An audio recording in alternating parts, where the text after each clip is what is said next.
자라가라 시리즈 세 번째, 오늘은 알아가라, Knowing God, Knowing Jesus, 예수님을 알아가라라는 말씀으로 전하겠습니다. 이 알아가라라고 하는 knowing이라고 하는 뜻을 제가 일주일 동안 묵상을 했습니다.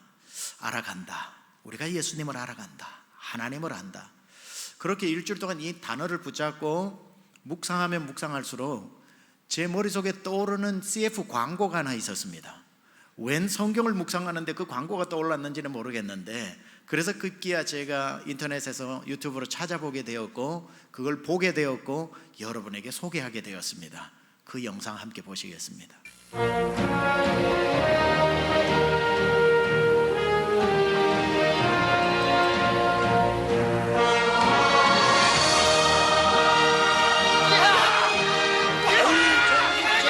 너희들이 개맛을 알아? 그 속살로 만든 크레퍼.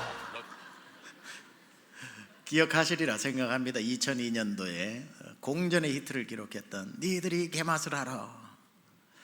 그때 2002년 한일 월드컵 유치를 위해서 한참 준비 중에 국제적으로 한국의 식용 개고기 문제 때문에도 겹쳐져서 월드컵 유치가 어려워지는 상황에 이런 다양한 의미를 담아서 내뱉은 이 한마디가 공전의 히트를 기록하고 사람들의 입에 유행어가 되었습니다. 그걸 다 떠나서 여기에서 이 개를 베고 누워서 하는 니들이 알아? 라고 하는 이 신구씨의 표정과 이 질문은 정말 명품 연기입니다. 정말 명품입니다. 단순히 사전적으로 사전 찾으면 나오는 크랩, 개를 너네들이 개 맛을 알아? 라고 하는 것이 아니라 바다 한가운데 가서 노인과 바다를 패러디한 거지요. 산전, 수전, 공중전, 지상전을 다 겪고 난 뒤에 건져 올린 그 개의 깊은 맛을 식탁에 조용히 앉아 남이 발라주는 그 속살을 먹는 사람하고 어떻게 그 맛을 비교할 수 있겠냐는 겁니다. 그래서 이 표정은 니들이 알아? 라고 하는 이 표정은 참된 개맛을 맛본 사람만 낼 수 있는 표정 연기라는 겁니다.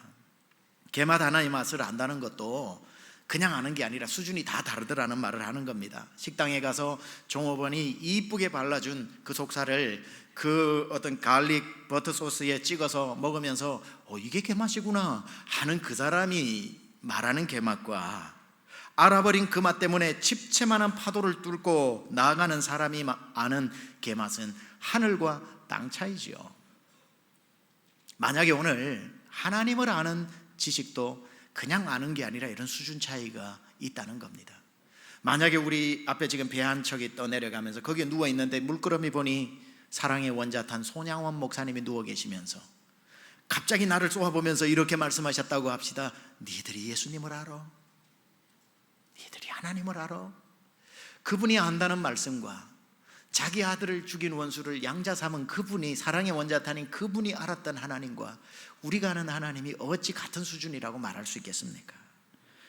우리가 이곳에 수백 명이 앉아있지만 하나님을 다 안다고 얘기하지만, 예수님을 그래도 안다고 얘기하지만 그 깊이와 넓이는 다 다르다는 사실입니다. 놀랍게도 성경에서 제가 왜 이 CF 광고로 시작을 했냐면, 성경에서도 하나님을 아는 것을 하나님을 맛보는 것으로 표현한 구절이 나옵니다. 그 유명한 다윗이 시편 34편 8절에 이렇게 말씀하지요. 너희는 여호와의 선하심을 맛보아 할지어다. You must taste him. 하나님을 맛보아야 한다, 이렇게 얘기합니다. 좀 경박스러운 표현일 수 있습니까? 하나님을 맛보다니. 그런데 맞아요. 하나님은 맛보아 아는 겁니다. 만약에 하나님을 경험하는 것을 맛보아 아는 것으로 맛에 비유할 수 있다면, 여러분이 지금까지 예수님을 믿어오면서 맛본 예수님의 맛은 어떤 맛입니까? 사람의 혀는 오감을 가지고 있다고 그래요.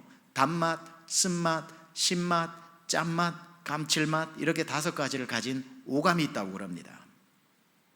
만약에 이 오감에 빗대어 여러분이 하나님은 어떤 맛이냐고 물어볼 때 여러분에게 찾아온 하나님은 어떤 맛입니까? 다윗의 인생을 볼 것 같으면 정말 처절하게 하나님은 그에게 있어서 쓴맛이었습니다. 그분 때문에 도망을 10년 다녔습니다. 짠맛이었습니다. 뱉어내고 싶은 신맛이었습니다. 그런데 그 모든 지난한 과정을 지나고 난 뒤에 그가 자기 인생을 통틀어 나에게 찾아온 하나님은 선하신 맛이다 라고 단맛과 감칠맛으로 표현해내는 이분의 고백을 들어보십시오. 여러분에게 있어서는 하나님이 어떤 맛이던가요? 나는 하나님을 믿고 나니 하나님이 너무 무서워. 이분은 나에게 너무나도 잔인해. 너무 혹독한 짠맛으로 느끼고 계십니까? 아니면 평안하던 내 삶에 예수를 믿고 난 뒤에 시련이 찾아오고 아픔이 찾아오고 웬 예기치 않았던 질병이 찾아오는지 지독하리만치 하나님이 여러분에게는 쓴맛입니까? 아니면 그 모든 과정들을 지나고 난 뒤에 드디어 여러분의 입으로 고백할 수 있는 내 하나님은 내 인생의 단맛이다. 내 하나님은 내 인생의 무엇으로도 표현할 수 없는 감칠맛이다 라고 쓴맛을 지난 뒤에 찾아오는 단맛이라고 말할 수 있습니까? 여러분, 우리가 하나님과 예수님을 알되 대충 알면 이것만큼 쓴맛이 없어요. 여러분, 예수님을 잘 모르고 신앙생활을 한다는 게 얼마나 고통스러운 줄 아십니까? 예수님의 사랑도 모르겠고 예수님의 그 깊이도 모르겠고 예수님이 날 사랑한 그 은혜도 모르는데 예수를 믿는다는 게 얼마나 고통스러운 줄 아세요? 주일날 이곳에 나와 예배 드리는 게 얼마나 힘든 일인데 쓴맛입니다. 예수님을 모르고 신앙생활은 쓴맛이에요. 근데 쓸 돈도 없는데 헌금을 하라는 거 쓴맛입니다. 잠잘 시간도 없는데 교회 나와서 봉사하라? 쓴맛입니다. 짠맛입니다. 예수님을 모르고 하는 신앙생활은 다 쓴맛 짠맛밖에 없어요. 그런데 그런 중에도 내 시간의 부족한 가운데서 내 상황의 열악함 가운데서도 쓴맛을 지나고 짠맛을 지나고 신맛을 지나면서 하나님이 이런 분이셨구나, 예수님이 내게 베풀어 주신 은혜와 자비와 긍휼이 이토록 크구나 라고 우리의 맛은 점점 단맛으로 감칠맛으로 변해간다는 사실입니다. 이걸 다 깨달았던 다윗이 이 고백을 했던 것이지요. 너희도 여호와의 선하심을 맛보아 알지어다. 이것을 베드로는 베드로후서 1장 2절에 똑같이 그리스도를 알아가면 알아갈수록 어떤 일이 일어나는지 이렇게 말씀합니다. 함께 읽어볼까요? 하나님과 우리 주 예수를 알므로 은혜와 평강이 너희에게 더욱 많을지어다. 뭐라고 그래요? 그리스도를 알면 알수록 은혜와 평강이라는 단맛이 더 많아진다는 겁니다. 영어 문법에 되어 있죠. The more, the more. 뭐뭐 더 할수록 뭐뭐 더. The more I know him, the more I love him. 내가 그를 알면 알수록 나는 그분의 사랑과 은혜를 더 많이 알게 된다. 대충 알면 두려움과 서운함과 고단함과 열악함밖에 없지만 내가 그분을 더 알아가면 알아갈수록 그분의 은혜와 그분의 긍휼과 자비의 단맛을 알게 된다는 겁니다. 따라서 성경에서 왜 이토록 하나님을 대충 알지 말고 제대로 알아가야 하고 알아가는 것을 멈추지 말고 더 알아가야 하는지, 그것은 쓴맛의 인생을 단맛으로 인도하는 하나님의 부르심이라는 사실입니다.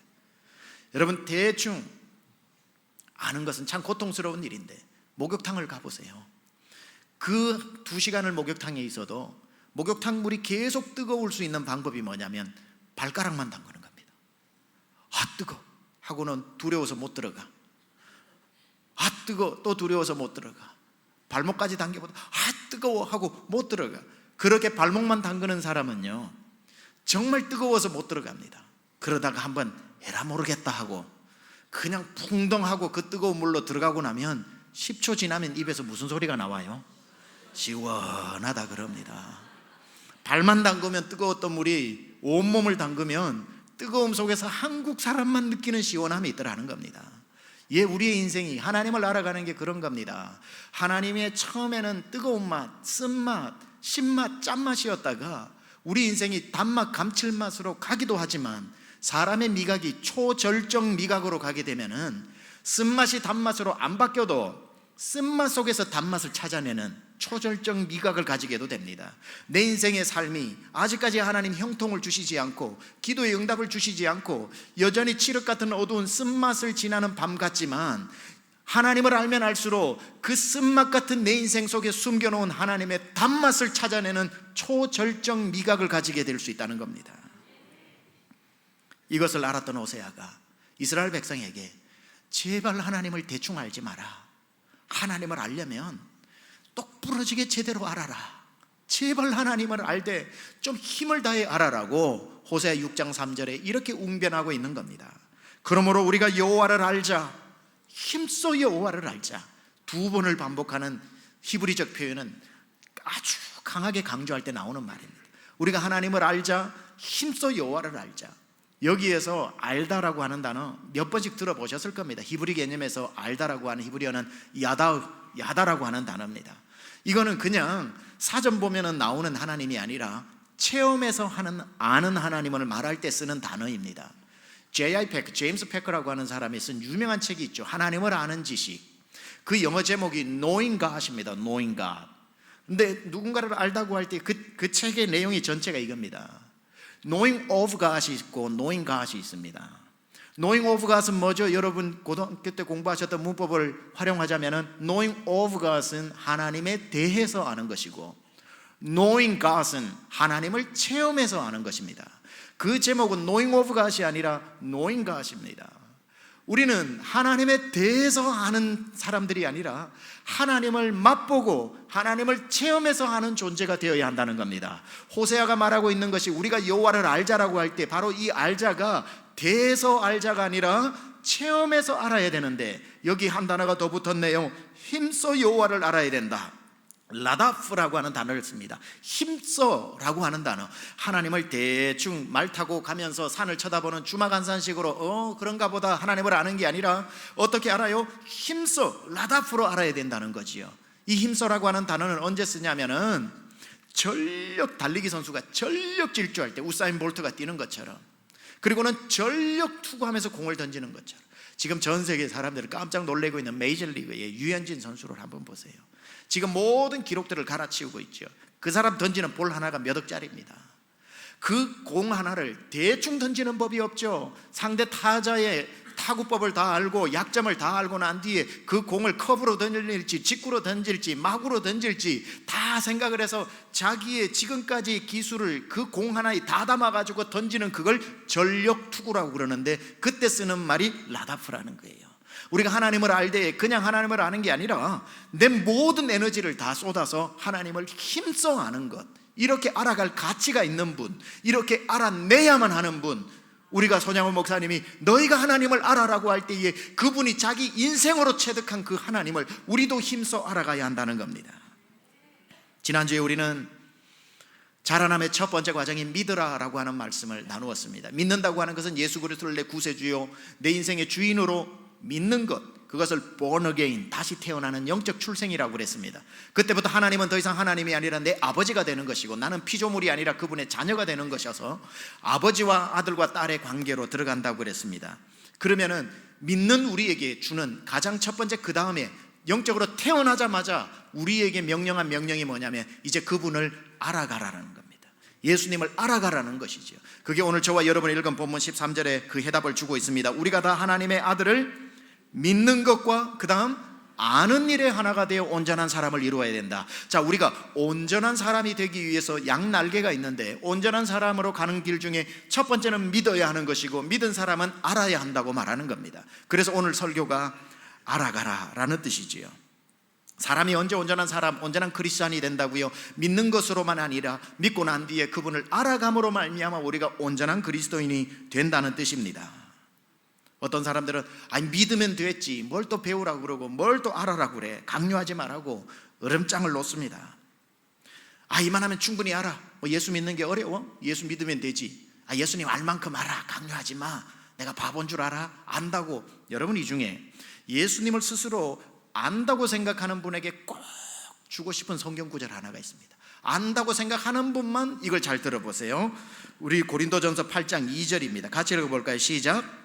만일 누구든지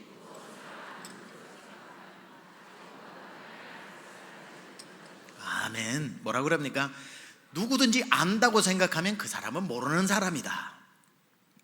이 중에 나는 예수님을 알아, 뭐 어려워 그게? 알 만큼 알지라고 하는 사람은 안다는 것 때문에 배우지 않아 모르는 사람이 되는 것이고, 내가 많이 알아도 내가 아직 주님을 모른다는 생각 때문에 겸손히 배우는 사람은 하나님을 진짜 알게 된다는 뜻입니다. 육적인 나이야 30살과 80세가 여전히 엄연히 다르겠지만, 성장 속도도 다르겠지만, 영적으로 보면요, 30살밖에 안 된 청년인데도 불구하고 예수님 알 만큼 안다고 생각해서 배우지 않아 영적 성장판이 막혀버린 사람이 있는가 하면, 80이 되어도 나는 주님을 다 모른다고 해서 배워서 영적 성장판이 활짝 열려있는 분들이 있더라는 겁니다. 젊다고 열려있고 나이가 들었다고 닫혀있는 게 아니에요. 영적인 성장은 젊어도 내가 다 안다고 하면 잘하지 못하는 것이고, 나이가 아무리 많아도 나는 주님을 더 알아가야 한다고 생각하는 사람은 계속해서 자라나는 믿음으로 살아갈 수 있다는 겁니다. 자, 그렇다면 도대체 우리가 영적으로 자라날 때 어디까지 자라나야 하는가? 우리의 수준은 어디까지 멈추지 말고 알아가고 자라야 하는가? 여러분이 앞으로 어디까지 자라야 하는지 수준을 말씀드리겠습니다. 오늘 13절에 보면 나와 있는데요, 우리가 그리스도의 장성한 분량이 충만한 데까지 이르러야 한다. 우리의 목표가 그리스도의 장성한 분량이 충만한데, 영어 RSV는 이렇게 얘기합니다. To the measure of the stature of the fullness of Christ. 이렇게 얘기합니다. 뜻을 해석하자면 그리스도의 충만한 상태까지 우리가 자라나야 한다. 이 말이 뭐냐면은, 예수님도 이 땅에 오셔가지고 33년을 사셨습니다. 예수님도 성경에 보면 키가 자라고 지혜가 자란 우리 육신의 성장 과정을 다 겪으셨습니다. 키도 자라고 지혜도 자라셨다고요. 물론 예수님은 100% divinity, 신성을 가지고 100% humanity, 인성을 가지신 완벽한 인간이요 완벽한 하나님이었지만, 예수님도 어릴 적 유아 시절이 있었고, 예수님도 사춘기 시절이 있었고, 예수님도 질풍노도의 시기가 있었고, 예수님도 청년의 시기가 있으면서 한 사람의 성숙한 인간으로 자란 것이 키가 자라고 지혜가 자랐다는 표현으로 나오는 겁니다. 그랬을 때에 우리가 예수님을 닮아갈 때에 예수님의 언제 모습을 닮아가야 하는가? 예수님의 3살적의 모습을 닮아가는 게 아니라는 겁니다. 예수님의 유아기 시절, 예수님의 청소년기를 닮아가는 것이 아니라는 겁니다. 우리가 자라나되 어디까지 자라나야 되냐면, 예수님이 완전한 성인이 되었을 때에 지성이 완전해지고 육체가 완전해지고 하나님의 영으로 가득 찼던 fullness, the fullness of Christ, 예수님이 가장 충만하신 그 완전한 상태에 이르렀던 그 상태가 우리가 자라나야 될 목표 지점이라는 겁니다. 예수님의 3살적 모습을 따라가는 게 아니라는 거죠. 예수님의 12살 시절의 모습을 배워가는 게 아니라 예수님의 가장 장성해 있던 그 분량이 우리가 배워나가야 될 목표 지점이라고 말씀하고 있는 겁니다. 여기에서 찾아보자면 우리 한국 기독교의 현주소와 문제의 원인을 찾을 수 있습니다. 우리 여기 앉은 여러분 모두 저를 포함해서 우리가 바라봐야 되고, 우리가 카피해야 되고, 우리가 배워야 할 분은 예수 그리스도, 그것도 예수 그리스도께서 가장 완전하게 계셨던 그 상태로 우리는 배워나가야 하는 게 우리의 목표입니다. 영어로 하자면 just like Jesus, 예수님처럼 우리는 예수님을 보고 배워야 되는 겁니다. 어떤 결정 앞에 예수님이라면 어떻게 하셨을까? What would Jesus do? 예수님이라면 이때 어떻게 하셨을까? What would Jesus say? 예수님이라면 어떻게 말씀하셨을까? What would Jesus go? 예수님이라면 어디로 가셨을까? 전부 우리의 결정 앞에. 예수님은 블레임을, 사람들로부터 비난을 받을 때에 예수님은 잠잠한 양처럼 말하지 않았던 것처럼, 내가 교회 생활을 하면서도 억울한 일을 당할 때에 팔 걷어붙이는 것이 아니라 just like Jesus, 예수님처럼 잠잠하고, 내가 억울한 어떤 누명을 썼을 때에 나의 누명을 벗기는 것이 아니라 just like Jesus, 하나님의 때를 기다리고, 내가 지기 싫은 십자가, 사명의 십자가 직분이 왔을 때 아우 내 살기도 힘들어야 하고 벗어버리고 싶을 때에 묵묵히 지셨던 예수님의 십자가를 생각하면서 just like Jesus, 예수님을 흉내내고 예수님을 따라가는 그 삶이 우리의 삶인데, 한국 교회에는 just like Jesus보다는 just like 집사님, 예수님처럼 되는 게 아니라 집사님처럼 되는 게 목표가 된 일이 많다는 겁니다. 아, 강남중앙교회는 와보니까 집사 되려면 딱 저 정도 하면 되구나. 아, 권사님 되려면 저 정도는 해야 되는구나. 아, 저 정도는 해야 구역장 되는구나. 우리 인생에 바라보는 롤 모델이 없어야 된다는 뜻이 아닙니다. 보고 배워야지요. 먼저 가신 분들께 좋은 거 배워야지요. 그러나 우리의 목표점이 그분들이 되면 그분을 절대 넘어설 수 없다는 겁니다. 우리의 바라봄의 대상은 그분들을 한참 넘어서서 그 너머에 계신 예수 그리스도, just like Jesus, 그리스도의 장성한 분량에까지 나는 잘한다. 근데 우리 교회 와가지고는 그리스도의 장성한 분량에까지 잘할 필요도 없어, 저 집사님처럼만 하면은 인정받고 살아 라고 한다면 기독교가 얼마나 값싼 종교가 되어버리겠습니까? 사람이 여러분의 바라봄의 대상이 되어서는 안 된다는 것이지요. 우리의 자라남의 목표는 어디라고요? 여러분, 예수님처럼 되는 것. 그게 불가능할 겁니다. 우리가 어떻게 예수님처럼 되어요? 그러나 목표만큼은 제대로 잡고 가자는 거지요. 신학교에 가도 신학교에서 공부하는 목회자 후보생들도 목표 하나는 예수님처럼 되어서 예수님처럼 목양하고 예수님처럼 병든 자를 고치고 예수님처럼 내가 천국 복음을 전하고 예수님처럼 말씀을 가르치는 사람이 되는 목표가 예수님 닮는 것이 되어야 되는데, 슬프게도 오늘날 신학교 가보면 누구처럼 되고 싶냐면 성공한 목사처럼 되고 싶은 겁니다. 나는 어느 목사님처럼 목회하고 싶다고. 저는 미국에서 목회를 하면서 미국 침례교 6개 신학교에 다 초청을 받아서 강의를 했습니다. 사경에도 인도했습니다. 신학생 세미나 많이 인도했습니다. 제 1호로 부르는 사람이 항상 저였습니다. 왜? 이민교회에서 10몇 명으로 2,000명까지 성장한 성공 스토리는 한 명밖에 없었거든요. 무조건 부르는 겁니다. 가서 제가 얘기를 하는 겁니다. 오늘 여러분, 만약에 최병락 목사처럼 되고 싶다면 여러분들 목회 포기하라고 그럽니다. 내가 16년 전으로 돌아가서 다시 목회를 해도 오늘에 못 이른다고 그랬습니다. 그건 하나님의 은혜와 모든 변수들이 맞아 떨어질 때에 이 자리에 서 있는 거지, 제가 돌아가서 세미한교를 다시 시작해도 이 자리에 못 있습니다. 이거는 노멀 케이스가 아니라 에브노멀, 비정상적인 케이스니까 누군가를 닮으려고 장점이야 배워가면 좋지만 여러분 예수님 닮아야 된다고 제가 계속 강조하는 겁니다.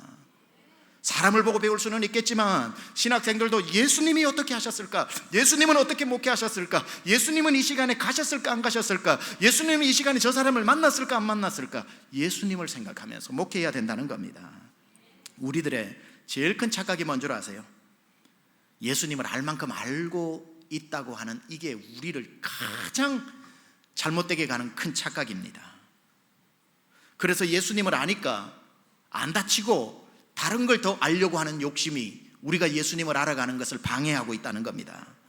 저는 지금까지 신학교에서 20년 이상 공부도 했고 강의도 많이 했고 수많은 신학생들과 목회자 후보생들을 만나보았지만 제 경험이 일천해서 그런지는 모르겠지만 그들 중에, 그 만났던 수많은 신학생 중에 예수님을 더 알아가려고 몸부림치는 신학생을 잘 못 만나봤습니다.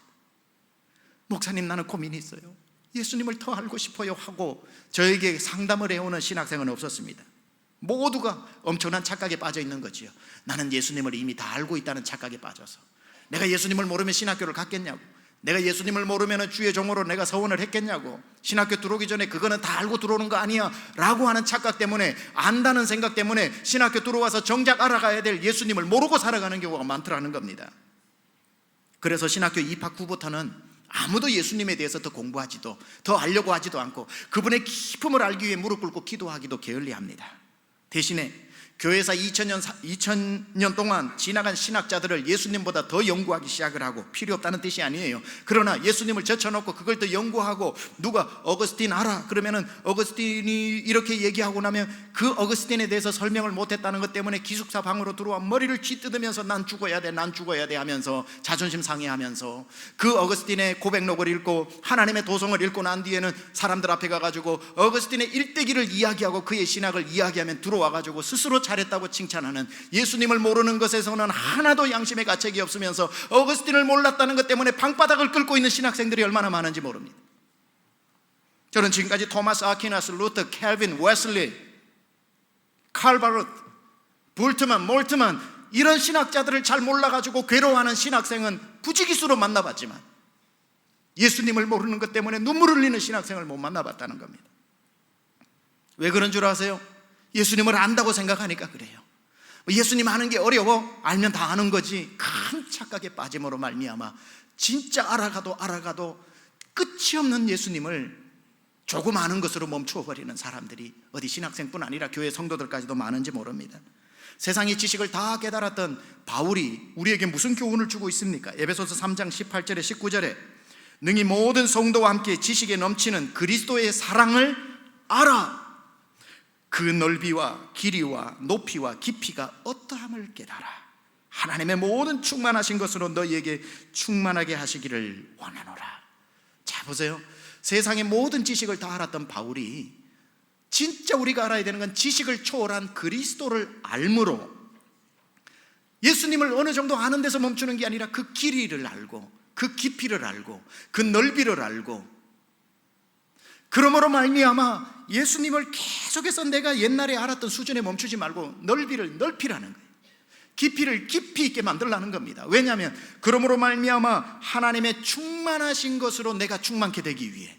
여러분, 내 그릇이 이만하면 하나님의 은혜가 아무리 충만해도 이만큼밖에 못 들어오는 거 아닙니까?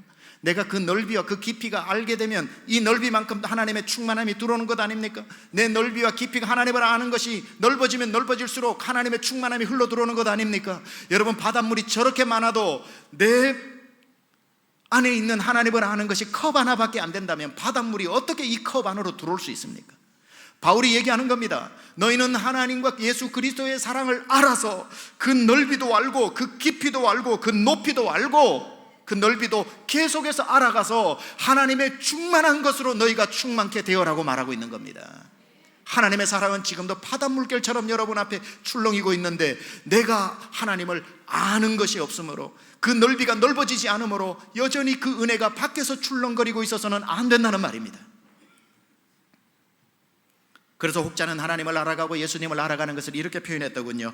예수님을 알아가는 것은 회전목마를 타고 돌며 똑같은 광경을 바라보는 것이 아니라 기차를 타고 깊은 계곡으로 지나가는 것이다.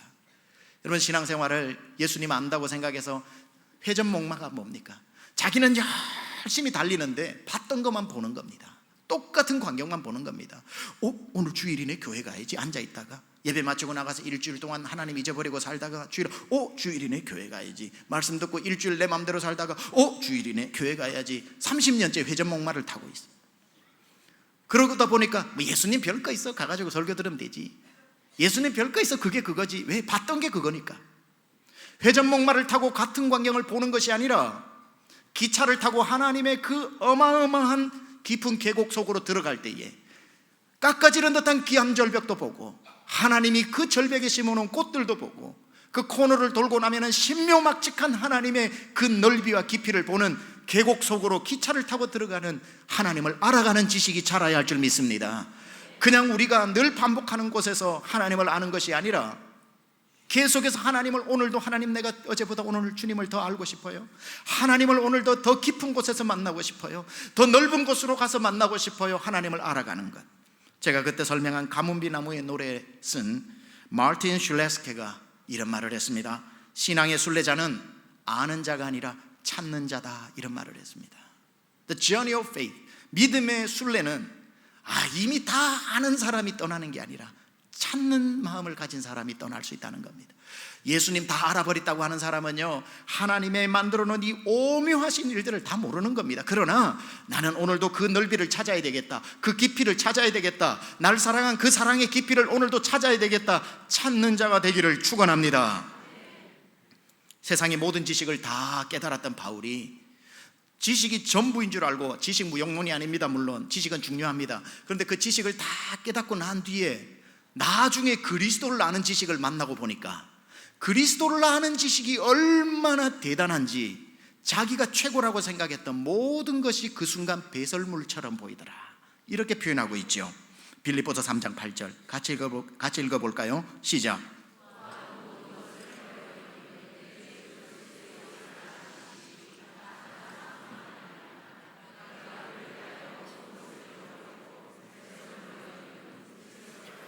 내가 위대하다고 생각했던 세상의 지식을 다 가진 후에 그리스도를 아는 지식을 만나봤더니만 세상의 모든 것이 배설물밖에 안 되더라. 그리스도를 알아가는 것만큼 귀한 것이 없더라. 나는 내 남은 인생을 그 깊이와 넓이를 알기 위해서 살아가겠노라 말하고 있는 겁니다.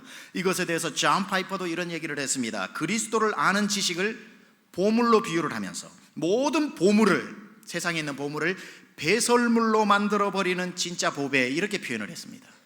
그리스도를 아는 지식은 세상의 모든 보물을 일순간에 배설물로 만들어버리는 진짜 보배, 이게 예수 그리스도를 아는 지식이라고 말하고 있는 겁니다.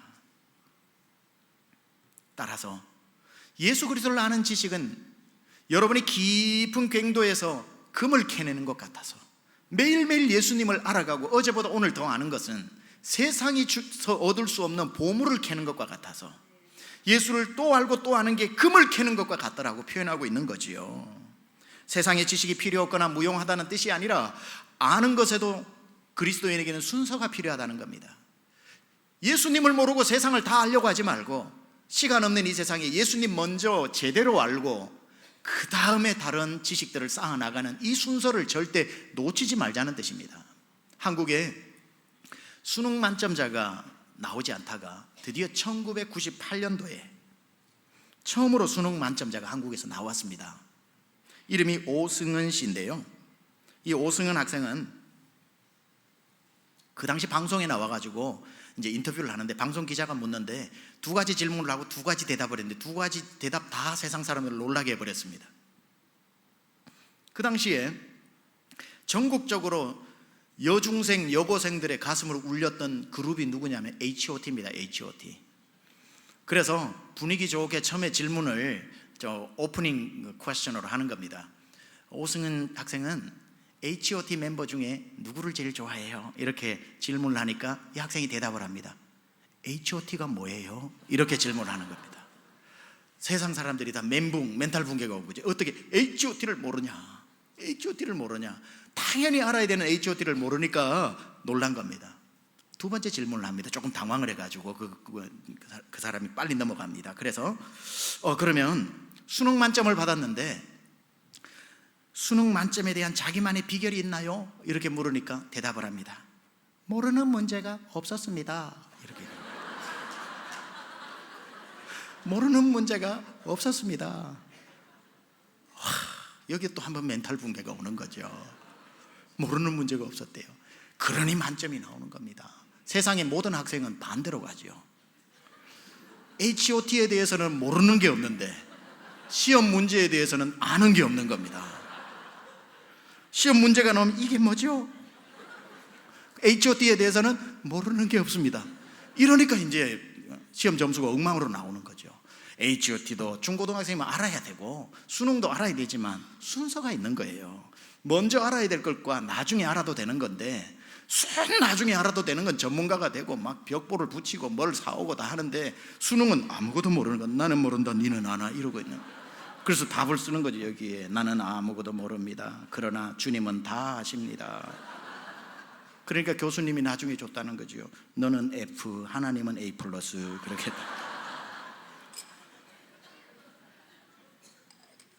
저는 이 예화를 보면서요, 우리 신앙생활이 비슷하다.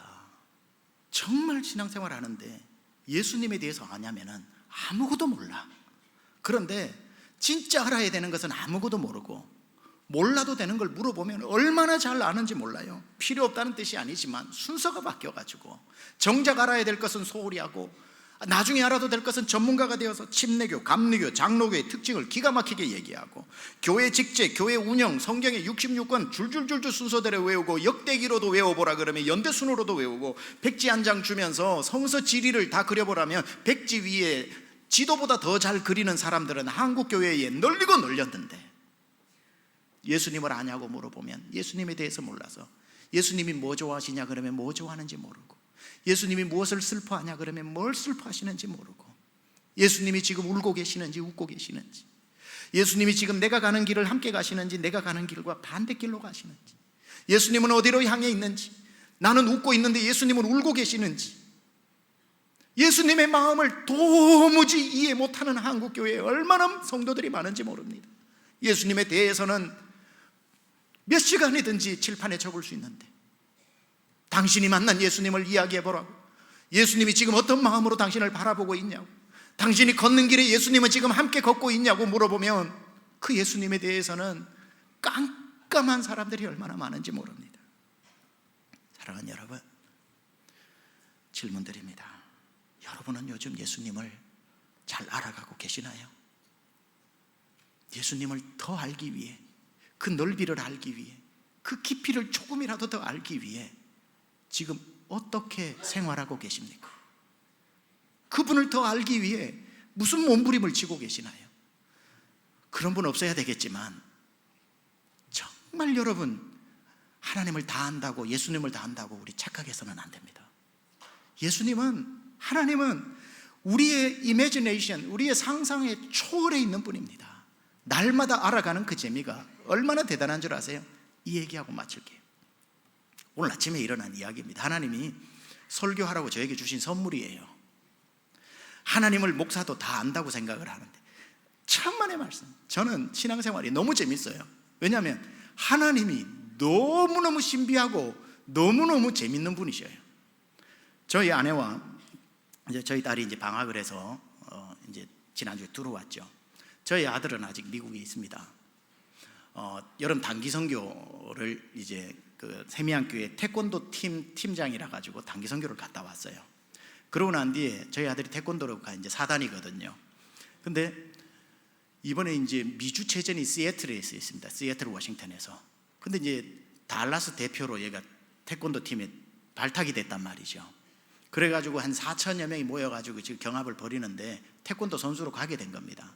그런데 이제 한국어로 말하자면 얘가 이제 고등학교 2학년인데 미국은 고등학교 2학년이 고등학교 3학년보다 중요해요. 왜냐하면 고3 때는 대학이 정해져 버리니까 고2 때가 제일 중요한데 부모로서의 엄마가 좀 근심이 되잖아요. 가가지고 스파링을 하고 막 이렇게 경기를 해야 되는데 난다 긴다 하는 학생들이 다 오는데 한 대 이렇게 맞아가지고 목이라도 잘못되면 이 공부하는데 이거 되겠냐? 이 부모의 걱정이 드는 거죠. 잘못 맞아고 고막이라도 터지면 그 다음부터 되겠냐 해가지고 엄마가 한두 달 전부터 영광아 가서 이기려고 하지 말고 잘 피해 막 그렇게 얘기를 하는. 그러다가 도저히 안 돼서 이제 관장님을 찾아가지고 우리 영광이 한국도 가야 되는데 안 가면 안 돼요. 그러니까 관장님이 얘는 나가면 무조건 금메달인데 왜 안 보내냐고. 무조건 보내야 된다고. 또 그 말을 거역할 수 없어가지고 영광아 이기려고 하지 말고 피해 엄마고 그러는 거예요. 저는 또 그래, 피하려다가 맞으면 더 목 부러진다. 이왕 할 거면 이기려고 해야 된다. 또 이렇게 이야기를 하니까 영광이가 나는 누굴 때리는 게 너무 싫다는 거예요. I don't like it others. 난 딴 사람 때리는 게 싫다고 고민이 많습니다.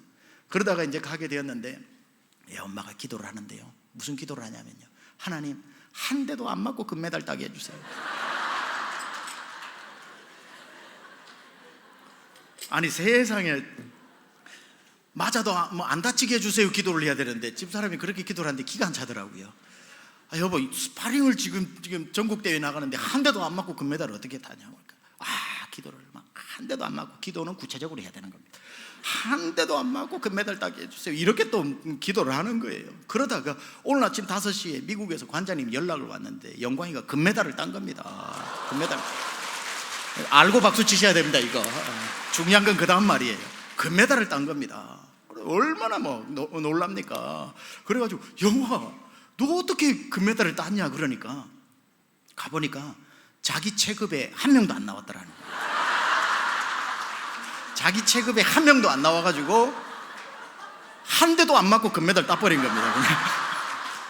그냥 딱 섰는데 아무도 안 나오니까 졸든 초이 골드메달 다 해가지고 금메달 따버린 거예요. 저는 상상을 못했어요. 아니 겨루기에서 한 대도 안 맞고 금메달 따는 방법 아셨어요? 우리는 몰라요. 근데 하나님은 아시더라고요. 그걸 오늘 아침에 우리 이제 아연이하고 얘기를 하는데 저희 딸이 배꼽을 잡고 막 웃으면서 뭐라 하냐, 우리 하나님 너무 웃겨 그러면. 여러분 하나님을 다 안다고요? 하나님의 지혜를 여러분이 이미 깨달았다고요? 여러분 인생 앞에 하나님이 앞으로 베풀어 놓으신 그 놀라운 일들을 이미 알아버렸다고요? No way. 하나님, 마지막 로마서 11장 33절 같이 읽어보고 마칩니다. 깊도다, 시작. 깊도다 하나님의 지혜와 지식에 부요함이여 그의 판단은 측량치 못할 것이며 그의 길은 찾지 못할 것이로다. 그 넓이를 평생 찾아도 다 그 넓이를 경험하지 못하고 그 깊이를 평생 캐고 캐어도 다 만나지 못하는 그 신묘막측한 하나님의 그 사랑, 여러분의 인생 앞에 쓴맛이 단맛이 될 때까지 신실하게 이끌어 가시는 하나님을 오늘도 알아가고 또 알아가서 여러분 앞에 베풀어 놓은 기가 막힌 하나님의 은혜들을 다 누릴 수 있기를 우리 주 예수 그리스도 이름으로 축원합니다. 하나님 감사합니다. 오늘도 하나님의 은혜는 바닷물결처럼 출렁이고 있는데 내가 하나님을 아는 지식이 제한되어 있음으로 말미암아 그 은혜와 사랑이 흘러들어오지 못해서 충만하지 못하고 누리지 못하는 일이 없도록 하나님 마음을 열고 주 예수 그리스도를 아는 지식에서 자라서 우리 산부 식구들이 인생 앞에 베풀어 놓으신 하나님의 기가 막힌 일들을 보고 누리고 맛보아 알게 하여 주옵소서. 예수님의 귀하신 이름으로 기도드렸사옵나이다. 아멘. 함께 일어나 찬양합니다. 바다 같은 주의 사랑.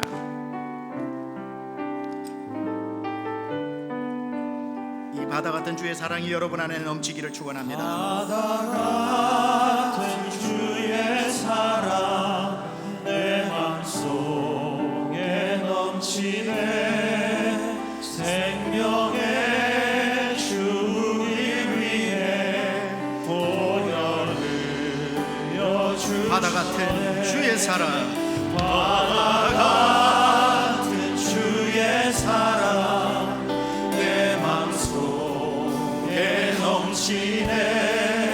생명의 주님 위해 보혈 흘려 주셨네. 영원하신 주의 사랑 어찌 우리 잊으리. 생명 주신 주님만을 영원히 찬양하리. 영원하신 주의 사랑 어찌 우리 잊으리. 생명 주신 주님만을 영원히 찬양하리. 시간에 한번 간절하게 기도하기를 원합니다. 오늘 하나님이 여전히 여러분 앞에 신묘막측한 일들을 준비해 놓고 계십니다. 잘하는 사람, 알아가는 사람에게는 그 일들이 보여질 것입니다. 하나님, 제 인생이 지금은 쓴맛과 짠맛이 혼동되어 살아가고 있지만 우리 주 예수 그리스도를 아는 그 선하신 맛을 맛볼 때까지 주를 알아가게 하여 주시고, 나에게 인생 앞에 베풀어 주신 바다 물결 같은 많은 은혜가 오늘 이 시간 내 안으로 흘러 들어오게 하여 주옵소서. 주님을 더 알아가게 하여 주옵소서. 주의 이름 한번 부르고 기도하겠습니다. 주여 하나님, 바다물결 주의 사랑을 내 마음 안에 담고 담기를 원합니다. 하나님을 아는 것에 멈추지 않고 알아가는 하나님 그런 삶을 살게 하여 주셔서 우리 인생 앞에 주님께서 작정하시고 예정하시고 베풀어 주시는 그 은혜, 우리 주 예수 그리스도를 그분을 알아가는 그 기쁨, 우리를 향해 베풀어 주신 하나님의 놀라운 일들을 바라보게 하여 주옵소서. 생명 주신 주님만을 영원히 찬양하리. 예수도 알기 원함은 크고도 넓은 은혜와 대속해 주신 사랑을 간절히 알아가게 하옵소서. 우리 인생 앞에, 우리 모든 성도들 앞에 베풀어 주신 하나님의 놀라운 은혜로 하나님 바다 물결 같은 주의 은혜가 모든 성도의 가정에 흘러 넘치게 하여 주옵소서. 질병 가운데 나온 성도들 예수 이름으로 명하노니 치료함을 받을지어다. 문제 가지고 나온 성도 그 산이 깎여져 평지가 될지어다. 홍해 같은 문제 갈라지게 하시고 낙심된 영혼 일어나게 하여 주시고 예배 마치고 나가는 그곳에 주께서 함께 동행하여 주옵소서.